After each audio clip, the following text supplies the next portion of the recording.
Ngjarja e dyshës së njohur të baletit, Enada Hoxha dhe Gerd Vaso, nisi me një dhimbje të madhe. Lajmi për një tradhti e goditi rënd Enadën.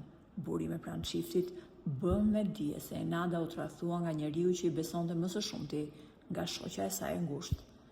Ajo u lidh me Gerdin dhe kjo situatë e çoi çiftin në ndarje.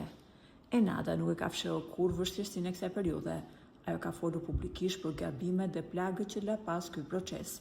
Megjithatë, gjëja që bëri më shumë përshtypjen atë kohë ishte deklarata e Enadës se ajo vazhdonte të jetonte me ish vjerën, pasi e dinte se nëse ajo bashkë me djalin do të largoheshin nga shtëpia, ish vjera do të shkatërrohej, sepse ishte shumë e lidhur me nipin e saj. Ndërkohë, Gerd Vaso filloi bashkëtesën me partnerin e re. Enada dhe djali vijuan të jetojnë së bashku me mamin e Gerdit. Mirëpo, duket se koha shëron çdo plagë.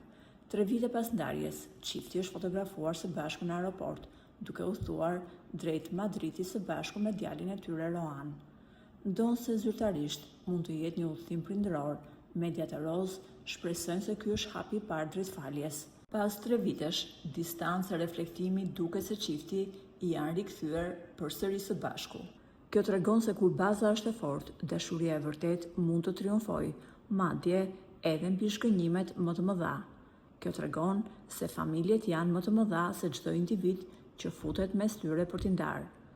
Nëse nuk doni të humbisni asnjë detaj nga ky rikthim i bujshëm dhe dëshironi të zbuloni të parët të vërtetën e kësaj enigme, bëni subscribe në kanalin ton tani.